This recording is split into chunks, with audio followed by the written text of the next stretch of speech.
नमस्कार, स्वागत है आपका न्यूज बस चैनल पर और हम लेकर आए हैं आज की बड़ी खबरें। इनको पराक्रम दिवस के रूप में मनाया जाता है। हर साल 23 जनवरी को देश भर में नेताजी सुभाष चंद्र बोस की जयंती के रूप में ये दिवस मनाते हैं। दोस्तों, नेताजी सुभाष चंद्र बोस वो हीरो रहे हैं जो कि आजाद भारत के सपने के साथ ही जन्मे थे। आज ही के दिन 1897 में उनका जन्म हुआ था और इस पराक्रम दिवस के मौके पर सुभाष चंद्र बोस की जयंती पर उन्हें कोटि कोटि नमन। और वहीं खबरों में अपन आगे बढ़े इससे पहले एक श्रद्धांजलि। बीते दिन आपको पता होगा एक बड़ी रेल दुर्घटना हो गई। महाराष्ट्र के जलगांव में जो ट्रेन हादसा हुआ उसमें अब तक 12 से 16 लोगों की जान जाने की खबर है। अब रेलवे सुरक्षा आयुक्त इस दुर्घटना की जांच करेंगे। दरअसल लखनऊ मुंबई पुष्पक एक्सप्रेस ट्रेन के यात्रियों को दूसरी ट्रेन ने कुचल दिया क्योंकि ट्रेन में किसी ने आग लगने की अफवाह फैला दी। तो हुआ कुछ यूं कि लोग बाग डर के मारे उस ट्रेन से कूदे, लेकिन जब वो उस ट्रेन से कूदे तो पास ही के दूसरे रेलवे ट्रैक पर आने वाली ट्रेन की चपेट में आ गए वो लोग और वो कर्नाटक एक्सप्रेस ट्रेन ने कई यात्रियों को कुचल दिया। ये भारत के मानचित्र में आप देख सकते हैं जलगांव ट्रेन हादसा जो दोनों ट्रेनों के रूट में ये रहे। इस हादसे के बाद महाराष्ट्र के मुख्यमंत्री फडणवीस ने आर्थिक मदद की भी घोषणा की। उन्होंने कहा कि प्रत्येक मृतकों के परिजनों को 5-5 लाख रुपए की आर्थिक मदद और घायलों को मुफ्त इलाज दिया जाएगा। और एक दुर्घटना कल कर्नाटक में भी हो गई। यहाँ एक ट्रक 50 मीटर गहरी खाई में गिर गया। इस एक्सीडेंट में भी 10 लोगों की जान चली गई, 15 से ज्यादा घायल हो गए।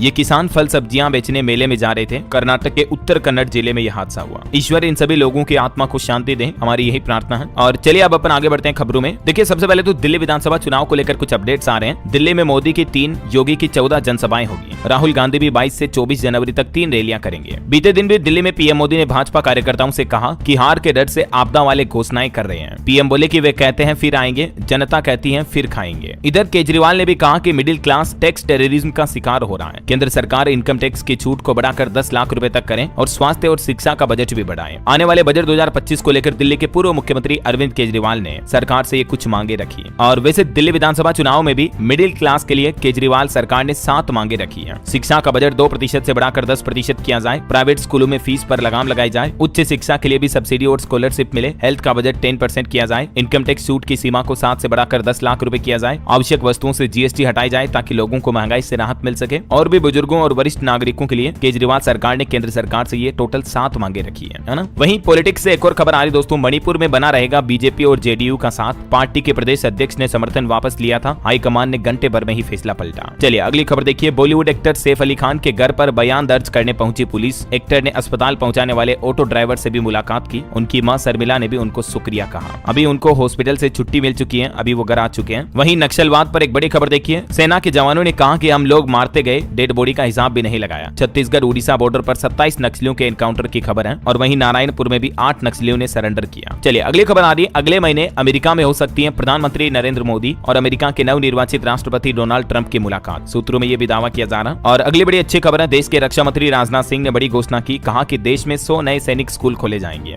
रक्षा मंत्री बोले कि शिक्षा गुणवत्ता में सुधार ला रही है सरकार। राजनाथ सिंह ने केरल के अल्लपुझा में सैनिक स्कूल के 47वें वार्षिक दिवस समारोह का उद्घाटन किया और इस दौरान उन्होंने ये बड़ी घोषणाएं की। चलिए अगला अपडेट देखिए। निवेशकों के लिए अच्छी खबर है। जल्द ही शुरू होगी 250 रुपए वाली एसआईपी भी। अब इसको लेकर सेबी की तरफ से एक नया कंसल्टेशन पेपर भी जारी किया है। और ये छोटी एसआईपी से मार्केट में निवेश बढ़ेगा और उन लोगों को भी फायदा होगा जिनकी सैलरी तनख्वाह कम है या जिनकी आमदनी कम होती है। वे लोग अब मात्र अपनी छोटी सी बचत से भी निवेश कर पाएंगे। तो ये सेबी का नया प्लान है। आप मात्र 250 रुपए महीने वाली एसआईपी में भी निवेश शुरू कर पाएंगे। म्यूचुअल फंड में ये नई स्कीम लाने जा रही सेबी है ना। और बैंकिंग न्यूज से बड़ी खबर देखिए। एचडीएफसी बैंक के ग्राहकों के लिए जरूरी खबर है। 16 घंटों तक बंद रहेगी बैंक की कई सेवाएं। दरअसल एचडीएफसी बैंक का कहना है कि कुछ जरूरी मेंटेनेंस के चलते कुछ सेवाएं बंद रहने वाली हैं, जिनमें एक तो आप व्हाट्सएप के जरिए चैट बैंकिंग या एसएमएस बैंकिंग या टोल फ्री बैंकिंग और फोन बैंकिंग आईवीआर जैसी सुविधाओं का फायदा नहीं ले पाएंगे। और ये सेवाएं कब से कब तक बंद रहेगी? तो बैंक द्वारा जारी नोटिस के मुताबिक दोस्तों 24 जनवरी की रात 10 बजे से ये मेंटेनेंस शुरू होगा, जो कि 25 जनवरी को दोपहर 2 बजे तक पूरा होगा। और इस दौरान ये एचडीएफसी की कुछ सेवाएं बंद रहेगी। ठीक है ना। चलिए किसान आंदोलन पर बड़ी खबर आ रही है। 26 जनवरी गणतंत्र दिवस के दिन किसान भाई लोग ट्रैक्टर मार्च निकालेंगे। और किसानों ने यह भी कहा कि 14 फरवरी के बाद बड़ा किसान आंदोलन होगा। अगर 14 फरवरी को होने वाली मुलाकात में केंद्र सरकार किसानों की मांगे नहीं मानती है तो अभी मांगे पूरी करने का सरकार के पास सिर्फ 14 फरवरी तक का ही समय है। उसके बाद किसानों ने बड़े आंदोलन की चेतावनी भी दी है। तो वहीं इधर दोस्तों आमरण अनशन कर रहे किसान नेता डल्लेवाल के इलाज से भी डॉक्टरों ने इनकार कर दिया। डॉक्टरों ने किसानों के व्यवहार पर एतराज जताया और किसान नेता भी बोले कि रात में ड्रिप चढ़ाने में भी गड़बड़ी की डॉक्टरों ने। तो ये कुछ आरोप प्रत्यारोप चल रहे हैं। फसलों पर एमएसपी की गारंटी समेत 13 मांगों को लेकर किसान भाई लोग अभी आमरण अनशन पर बैठे हैं और आंदोलन कर रहे हैं। वैसे कल केंद्र सरकार ने कैबिनेट बैठक में किसानों के लिए एक फसल की एमएसपी में बढ़ोतरी का फैसला लिया है। इस कैबिनेट बैठक में कुल 2 फैसले लिए गए। एक तो राष्ट्रीय स्वास्थ्य मिशन को अगले 5 वर्षों के लिए जारी रखने की मंजूरी मिल चुकी है और दूसरा एमएसपी पर यह फैसला रहा कि केंद्र सरकार ने कच्चे जूट यानी रो जूट पर एमएसपी को 2025-26 सीजन के लिए 315 रुपए बढ़ा दिया है और इस तरह से अब कच्चे जूट की नई एमएसपी 5,650 रुपए प्रति क्विंटल होगी, जो कि पहले 5,335 रुपए प्रति क्विंटल ही थी। वहीं केंद्रीय कैबिनेट ने जो राष्ट्रीय स्वास्थ्य मिशन NHM यानी नेशनल हेल्थ मिशन को 5 साल के लिए और आगे बढ़ाया, इसकी उपलब्धियों को भी गिनाया। सरकार ने कहा कि इस मिशन की वजह से पिछले 5 साल में भी बच्चों की मृत्यु दर में 75% तक की गिरावट आई है। तो ये मिशन कहीं ना कहीं काफी सफल रहा, इसलिए सरकार ने इसे 5 साल और एक्सटेंड कर दिया है, मतलब आगे बढ़ा दिया है। ठीक है। और किसान भाई लोगों के लिए एक खुशखबरी ये भी आ रही दोस्तों कि नई सर्कल दर का मिलेगा 4 गुना मुआवजा। 750 बीघा जमीन का अधिग्रहण किया जाएगा। उत्तर प्रदेश के मैनपुरी जिले में जो ये नया सौर ऊर्जा संयंत्र स्थापित किया जाएगा, तो इसके लिए नई सर्कल दरों के हिसाब से किसान भाई लोगों को मुआवजा दिया जाएगा। ठीक है। और किसानों को एक बड़ा झटका भी लगा है। सालाना 40 से 45 लाख टन बाजरे की उपज जो राजस्थान में होती है, उस पर अब सरकार कम एमएसपी देगी। केंद्र सरकार ने 2625 रुपए प्रति क्विंटल ही बाजरे की एमएसपी तय की है, तो इससे कहीं ना कहीं किसान भाई लोगों की आमदनी कम होगी, है ना। चलिए अगली बड़ी खबर देखिए। मंदिरों के पास गुटखा, तंबाकू, सिगरेट बेचने पर रोक लगाई जाए। इस तरह की जनहित याचिका दिल्ली हाईकोर्ट में लगाई गई, लेकिन दिल्ली हाईकोर्ट ने इस मांग वाली याचिका को खारिज कर दिया। कोर्ट ने कहा कि नियमों का उल्लंघन होने पर संबंधित अधिकारी कार्रवाई करेंगे, लेकिन अदालत इस याचिका को जनहित याचिका के रूप में स्वीकार करना उचित नहीं समझती है। चलिए अगली खबर आ रही। जम्मू कश्मीर के बदाल में जो रहस्यमय बीमारी फैल रही है, उसकी वजह से अब तक 17 लोगों की जानें जा चुकी हैं। 3 और नए मरीज मिले। अब पूरे गांव को कंटेनमेंट जोन घोषित कर दिया गया है। लोगों की भीड़ इकट्ठी होने पर भी रोक लगा दी गई है। यहाँ तक कि गांव को खाना पानी भी अब प्रशासन ही देगा। जम्मू कश्मीर के राजौरी गांव में ये पूरा कंटेनमेंट जोन बना दिया है। वहीं दोस्तों कोलकाता ट्रेनी डॉक्टर मामले पर भी खबर आ रही है। इस केस की अब सुप्रीम कोर्ट में सुनवाई होगी 29 जनवरी को, क्योंकि विक्टिम के माता पिता ने याचिका में कहा कि हम सीबीआई की जांच से सहमत नहीं है, दोबारा जांच कराएं। तो इस मामले पर अब सुप्रीम कोर्ट ने 29 जनवरी को सुनवाई का फैसला किया है। और खबर है पंजाब लुधियाना में आम आदमी क्लिनिक का नाम बदला गया। अब इन्हें आयुष्मान आरोग्य केंद्र के नाम से जाना जाएगा। बोर्ड भी लगा दिए गए हैं। मुख्यमंत्री भगवंत मान की फोटो भी हटाई गई। वहीं उत्तर प्रदेश मथुरा शाही ईदगाह के सर्वे पर भी रोक जारी रहेगी। सुप्रीम कोर्ट की तरफ से आदेश जारी हुआ। हिंदू पक्ष ने कहा कि सर्वे जरूरी है, तथ्य सामने आएंगे। रेलवे से खबर आ रही, राजस्थान जयपुर से गुजरने वाली 16 ट्रेनें कैंसिल की गई और 25 ट्रेनों को आंशिक रूप से रद्द किया गया। 14 का रूट भी बदला गया और इससे 60 से ज्यादा ट्रेनों पर असर पड़ेगा। 31 जनवरी से लेकर 3 फरवरी तक इन ट्रेनों का संचालन प्रभावित रहेगा। वहीं ऑटो एक्सपो से जुड़े कुछ अपडेट देखिए दोस्तों। एक कंपनी ने नई बस पेश की है, जो कि 18 करोड़ की लागत में बनी है। 3 तरफ से खुलने वाली बस है।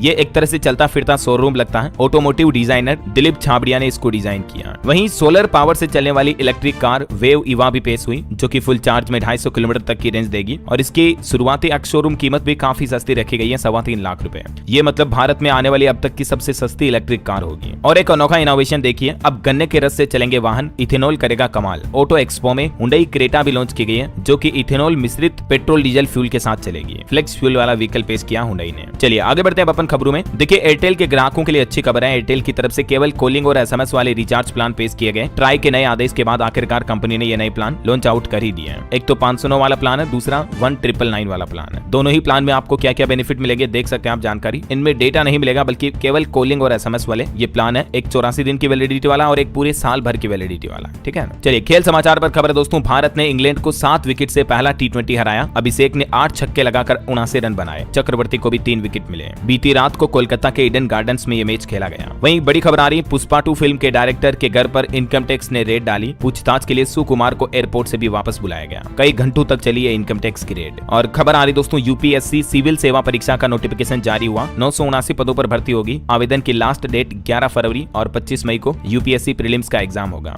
ये ऑफिशियल पोर्टल है, इसके माध्यम से स्टूडेंट आवेदन कर सकते हैं और इस एग्जाम से जुड़ी कुछ तारीखें वगैरह की डिटेल भी आप देख सकते हैं। और अंतर्राष्ट्रीय न्यूज से एक बड़ी खबर देखिए, अमेरिका में बर्फीले तूफान की वजह से 10 लोगों की जान चली गई। 2000 से ज्यादा फ्लाइट की उड़ानें भी रद्द हुई। अभी अमेरिका के कई राज्यों में ओले और बर्फीली बारिश की भी चेतावनी है। आगे मैं आपको बताऊंगा भारत के मौसम समाचार भी। फिलहाल देखिए अगली खबर, पार्टियों का चुनावी बॉन्ड वाला फंड जब्त करने की मांग की जा रही है। सुप्रीम कोर्ट में समीक्षा याचिका लगाई गई। बीजेपी को सबसे ज्यादा 6000 करोड़ का चंदा मिला था। तो अब देखते हैं सुप्रीम कोर्ट में जो एडवोकेट जयेश ने याचिका लगाई है, इस याचिका पर सुप्रीम कोर्ट की तरफ से क्या फैसला लिया जाता है। जो भी अपडेट आएगा मैं आपको बता दूंगा। ये वो टॉप चंदा लेने वाली 10 पार्टियों की लिस्ट भी आप देख सकते हैं दोस्तों, जिसमें सबसे ज्यादा भाजपा ने 6000 करोड़ का चंदा लिया। चलिए खबर आ रही, अमेरिका में क्वाड देशों के विदेश मंत्रियों की बैठक हुई। हमारे भारत के विदेश मंत्री एस जयशंकर ने भी अमेरिकी विदेश मंत्री और NSA से मुलाकात की। भारत अमेरिका के बीच द्विपक्षीय संबंधों पर बातचीत भी हुई और इस दौरान विदेश मंत्री एस जयशंकर ने कहा कि अमेरिका भारत संबंधों को प्राथमिकता दे रही है ट्रंप 2.0 सरकार। क्वाड बैठक के बाद बोले विदेश मंत्री एस जयशंकर। इधर आर्टिफिशियल इंटेलिजेंस पर देखिए दोस्तों, डोनाल्ड ट्रंप सरकार ने एक बड़ा ऐलान किया है। एआई पर ट्रंप सरकार 500 अरब डॉलर का निवेश करेगी, जिससे अमेरिका में 1 लाख से भी ज्यादा लोगों को नौकरियां मिलेगी। और इसका कोर बेनिफिट न केवल अमेरिका को होगा, बल्कि दोस्तों अगर एआई दुनिया भर में विकसित होता है तो दुनिया भर के दूसरे देशों को भी इस एआई टेक्नोलॉजी का लाभ मिलेगा, है ना। चलिए अंतर्राष्ट्रीय न्यूज से एक और खबर है दोस्तों, पाकिस्तान में पतंग उड़ाने पर 5 साल तक के लिए बैन लग चुका है। पाकिस्तान के पंजाब प्रांत में विधानसभा की तरफ से ये बैन लगाया गया। 6 लाख रुपए के जुर्माने का भी प्रावधान है अगर कोई पतंग उड़ाता हुआ पाया जाता तो। हमारे पड़ोसी देश पाकिस्तान सरकार ने यह फैसला लिया है। और बड़ी खबर देखिए, भारत में केरल राज्य में एक बड़ा घोटाला सामने आया, जिसमें खुलासा हुआ कि कोरोना काल के दौरान केरल की विजयन सरकार ने अधिक दामों पर खरीदी पीपीई किट।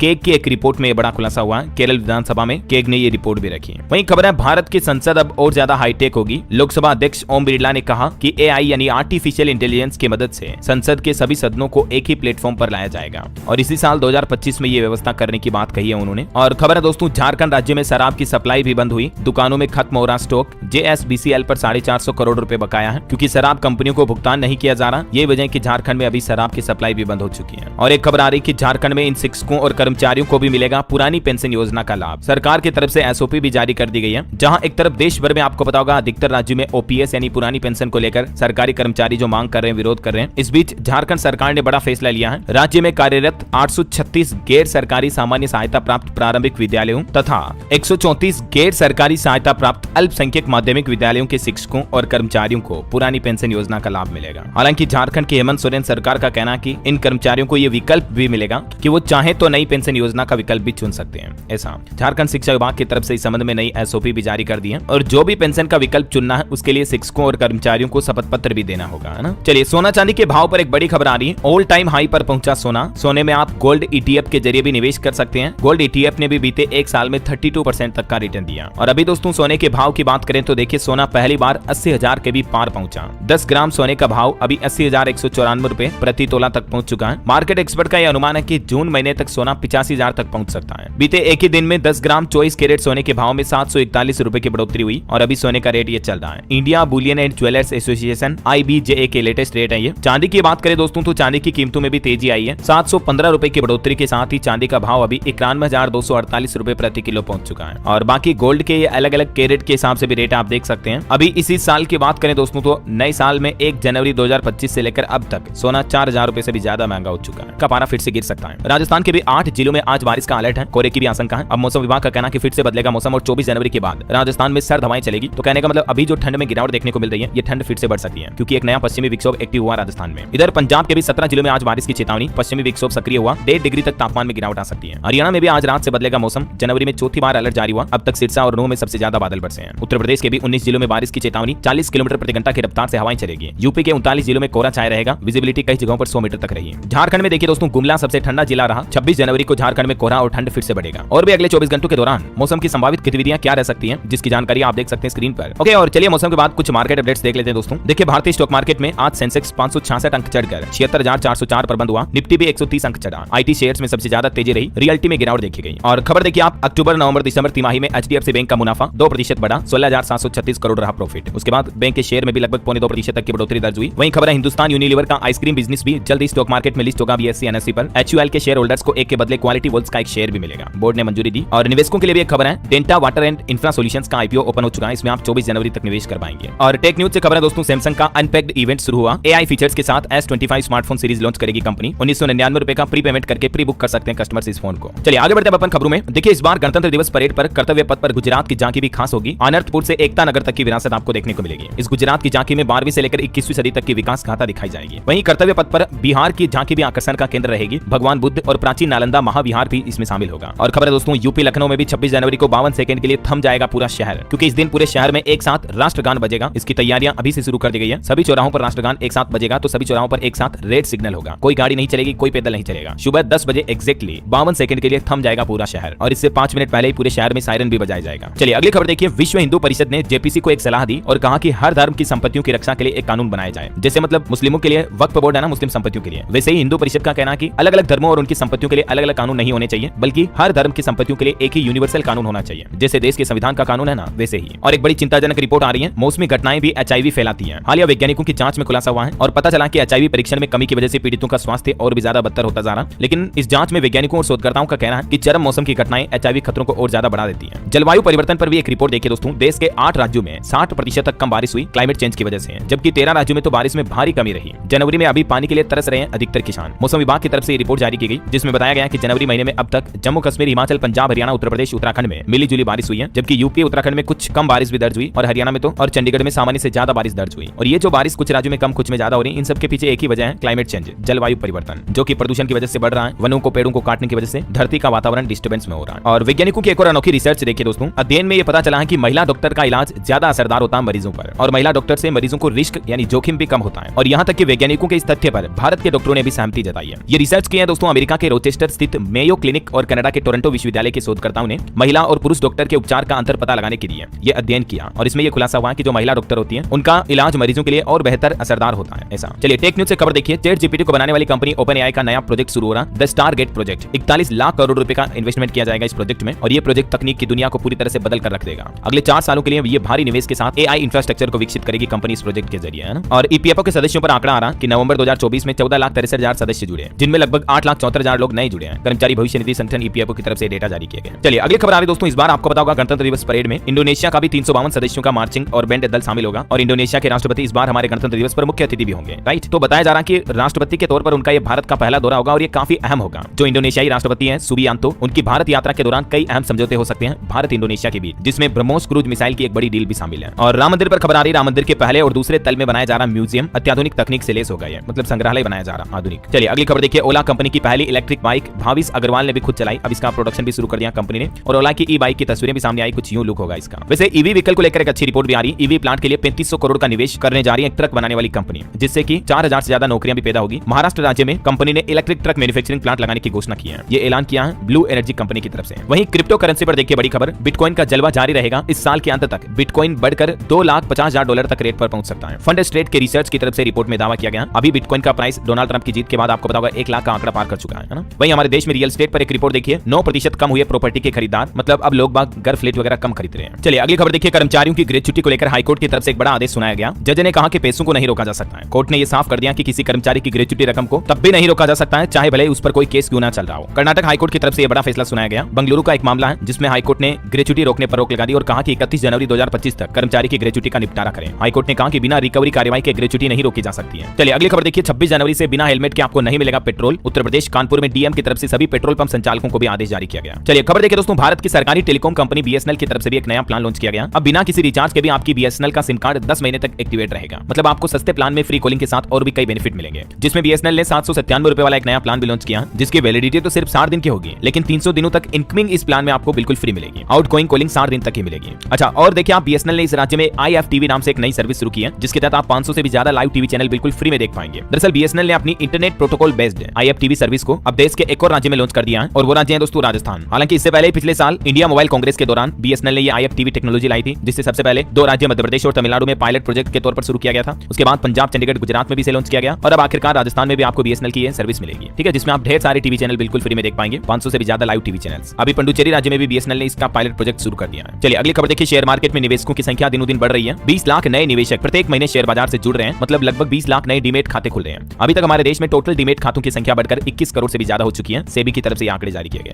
और जम्मू कश्मीर में देखिए अब वाहनों की होगी ऑटोमेटिक फिटनेस जांच। जम्मू और श्रीनगर में बनेंगे सेंटर, जिससे कि रोड दुर्घटनाओं में, सड़क एक्सीडेंट में कमी लाई जाएगी। ये जम्मू कश्मीर परिवहन विभाग की तरफ से नया प्लान है। चलिए अगली बड़ी खबर देखिए, यूपी की योगी सरकार 2 करोड़ छात्रों को देगी स्मार्टफोन। उत्तर प्रदेश महाकुंभ में मुख्यमंत्री योगी आदित्यनाथ ने कैबिनेट बैठक की और उसमें कई बड़े फैसले लिए गए। योगी कैबिनेट में टोटल 10 बड़े फैसले लिए गए हैं। देखिए महाकुंभ से योगी ने महासौगात दी, यूपी बनेगा अब एरोस्पेस का भी महारथी। योगी आदित्यनाथ की अध्यक्षता में जो मंत्रिमंडल की बैठक हुई, इसमें टोटल 10 प्रस्तावों को मंजूरी मिली है। उत्तर प्रदेश में एरोस्पेस तथा रक्षा उत्पादन को भी दुगुना करने का लक्ष्य रखा है। मुख्यमंत्री का कहना कि एरोस्पेस और डिफेंस सेक्टर का बड़ा विस्तार किया जाएगा। प्रयागराज में एक कैबिनेट बैठक हुई और इससे 50,000 करोड़ के निवेश और 1 लाख नई नौकरियों का भी लक्ष्य रखा है सीएम योगी ने। और इस कैबिनेट बैठक में एरोस्पेस और रक्षा इकाई एवं रोजगार प्रोत्साहन नीति को भी मंजूरी दी गई। उत्तर प्रदेश देश का सबसे बड़ा केंद्र बनेगा एरोस्पेस के मामले में। वहीं यूपी को 2 और नए एक्सप्रेसवे की भी सौगात दी है। विंध्य एक्सप्रेसवे के साथ बनेगा विंध्य पूर्वांचल लिंक एक्सप्रेसवे भी, जिसकी लंबाई तकरीबन 320 किलोमीटर होगी। और वहीं खबर है दोस्तों, आने वाली मौनी अमावस्या पर महाकुंभ से 150 स्पेशल ट्रेनें चलाई जाएगी। रेलवे की तरफ से दावा किया गया कि हर 4 मिनट में लोगों को एक ट्रेन मिल पाएगी। प्रयागराज के सभी 9 स्टेशनों पर यह नई ट्रेनों की सुविधा मिलेगी। और खबर देखिए, महाकुंभ के सभी हॉस्पिटल हॉस्पिटल अभी अलर्ट मोड पर है। डॉक्टरों को 48 घंटे मेला क्षेत्र से बाहर न जाने के आदेश जारी हुए। अरेल के आसपास 20 एम्बुलेंस भी तैनात की गई है। खबर देखिए, महाकुंभ में मात्र 12 घंटे में ही नेत्र कुंभ में 5500 नेत्र रोगियों की जांच की गई। जरूरतमंद लोगों को मुफ्त चश्मे भी दिए जा रहे हैं। प्रतिदिन डॉक्टरों की टीम इलाज में जुटी है। वहीं खबर है, महाकुंभ में त्रिवेणी तट पर भी एक बड़ा फैसला लिया गया। काशी तक आएगी अब Ganga expressway train. Purvanchal expressway से भी इसे कनेक्ट किया जाएगा। और एक अच्छी खबर है, महाकुंभ में जल्द ही एक और हेलीकॉप्टर सेवा भी शुरू होगी। इको टूरिज्म डेवलपमेंट बोर्ड की तरफ से इसका ट्रायल भी किया गया। वहीं देखिए, महाकुंभ में एक नया AI चैटबॉट भी लॉन्च किया है यूपी सरकार ने, जो कि 1 किलोमीटर तक के दायरे में आपको पार्किंग, फूड कोर्ट और अस्पताल वगैरह की सभी जानकारी देगा। प्रयागराज महाकुंभ में श्रद्धालुओं की सुविधा के लिए ये AI आधारित चैटबॉट को नए फीचर्स के साथ लॉन्च किया है। टोटल 3 नए फीचर मिलेंगे इसमें आपको। महाकुंभ का पूरा सटीक मैप आप देख पाएंगे। हर सेक्टर, हर एरिया के बारे में आपको समझाएगा ये AI चैटबॉट। वहीं खबर देखिए, महाकुंभ में पहली बार एनिमेटेड फिल्म की भी स्क्रीनिंग की गई। Ramayana the legend of prince Ram का ऐतिहासिक प्रदर्शन हुआ। और खबर है, यूपी के 3 जिलों के नगर निगम के म्युनिसिपल बॉन्ड को भी मिलेगी मंजूरी। महाकुंभ कैबिनेट बैठक में फैसला हुआ। वहीं देखिए, अभिनेता अनुपम खेर ने भी संगम में लगाई डुबकी। महाकुंभ में माला बेचने वाली लड़की से बदसलूकी भी हुई। भाग्यश्री बोले कि मैं भी स्नान करूंगी। ये कुछ महाकुंभ की घटनाएं देखने को मिली बीते दिन। उत्तर प्रदेश के मुख्यमंत्री योगी आदित्यनाथ ने भी खुद सभी मंत्रियों के साथ महाकुंभ स्नान किया। अपने हाथों से पक्षियों को दाना खिलाया। मुख्यमंत्री ने जमीन पर बैठकर खाना भी खाया। ये कुछ तस्वीरें आप देख सकते हैं। और दोस्तों, अभी जो 2 दिन पहले महाकुंभ में अग्निकांड की घटना हुई थी, उस मामले में भी 10 लोगों को हिरासत में लिया गया। 117 लोगों से पूछताछ चल रही है। NIA और ATS के रडार पर तकरीबन 1000 संदिग्ध लोग हैं, जिनमें 90% लोग गैर हिंदू हैं। कुछ खालिस्तानी आतंकियों ने इस घटना की जिम्मेदारी ली थी, तो उसके बाद यूपी पुलिस और प्रशासन और ज्यादा अलर्ट हो चुका है। वहीं देखिए, कवि कुमार विश्वास ने भी महाकुंभ में राम कथा सुनाई और कहा कि अपनी इच्छाओं को काबू में रखें, वरना शोक गुनाहों में बदल जाते हैं। और देखिए, अंतरिक्ष से कुछ यूं दिखती है महाकुंभ की भव्यता। भारतीय अंतरिक्ष एजेंसी इसरो की तरफ से टेंट सिटी की सैटेलाइट तस्वीरें भी जारी की हैं। ये देख सकते हैं आप इमेजेस, है ना। तो ये कुछ महाकुंभ का माहौल चल रहा है। और चलिए अब अपन आगे बढ़ते हैं खबरों में। देखिए, भारत की रिन्यूएबल एनर्जी क्षमता बढ़कर 217.62 गीगावाट हो चुकी है। नवीकरणीय ऊर्जा को लेकर ये डेटा सामने आ रहे हैं। और सरकार का प्लान है साल 2030 तक नवीकरणीय ईंधन आधारित 500 गीगावाट ऊर्जा क्षमता का लक्ष्य प्राप्त करना। और खबर देखिए, खेल मंत्री मनसुख मांडविया ने भारतीय पुरुष और महिला खो खो टीमों को सम्मानित भी किया, जिन्होंने जीतकर भारत का नाम रोशन किया। तो देश की राजधानी दिल्ली में भी आज गणतंत्र दिवस समारोह से पहले फुल ड्रेस रिहर्सल का आयोजन होगा। और खबर है, प्रधानमंत्री नरेंद्र मोदी अगले महीने 28 फरवरी को उड़ीसा के भुवनेश्वर में Utkarsh Odisha make in Odisha conclave 2025 का भी उद्घाटन करेंगे। देश के रक्षा मंत्री राजनाथ सिंह भी एक दिवसीय दौरे पर केरल पहुंचे और यहां से उन्होंने कुछ घोषणाएं भी की। मैंने आपको बताया था शुरुआत में। रक्षा मंत्री राजनाथ सिंह ने कहा कि साल 2047 तक देश को विकासशील से विकसित राष्ट्र बनाने में भारत के युवाओं की ही अहम भूमिका होगी। और खबर है, भारत में अगले 3 सालों में $2500 करोड़ का निवेश करेगी AB InWeb कंपनी भी। केंद्रीय मंत्री चिराग पासवान की तरफ से यह घोषणा की गई। और खबर है, विश्व बैंक द्वारा नियुक्त विशेषज्ञ ने कहा कि वह सिंधु जल संधि के तहत 2 पनबिजली परियोजनाओं पर निर्णय ले सकने में सक्षम है। वहीं एक रिपोर्ट सामने आ रही दोस्तों की साल 2030 तक 39% बदल जाएगा कर्मचारियों का कोर स्किल। मतलब देश में कामगारों के सामने भविष्य की मांग के अनुरूप कौशल विकास बड़ी चुनौती साबित होगा। 2030 तक मतलब काम करने के स्किल ही बदल जाएंगे, जहां AI टेक्नोलॉजी इतनी ज्यादा बढ़ जाएगी। वर्ल्ड इकोनॉमिक फोरम के वैश्विक सर्वे की रिपोर्ट के मुताबिक ये डेटा आप देख सकते हैं। अभी दुनिया में स्किल डिमांड में AI सबसे अव्वल है। मतलब AI स्किल्ड लोगों की मांग ज्यादा है ऐसा। चलिए अगली बड़ी अच्छी खबर आ रही है, हर गरीब को मिलेगा पक्का मकान। मोदी सरकार ने दोबारा सर्वे शुरू किया। मोबाइल ऐप के माध्यम से आप भी घर बैठे आवेदन कर सकते हैं। दरअसल PM आवास योजना 2.0 चरण के तहत केंद्र सरकार ने 31 मार्च तारीख तय की है। ठीक है, 31 मार्च तक आप भी PM आवास योजना के पोर्टल के माध्यम से आवेदन कर सकते हैं। सरकार फिर से सर्वे कर रही है कि पात्र लोगों को सभी को पक्का मकान, पक्का घर मिल सके, है ना। और आने वाले बजट में दोस्तों ये भी खबर आ रही है कि सरकार अटल पेंशन योजना में भी बड़े बदलाव कर सकती है।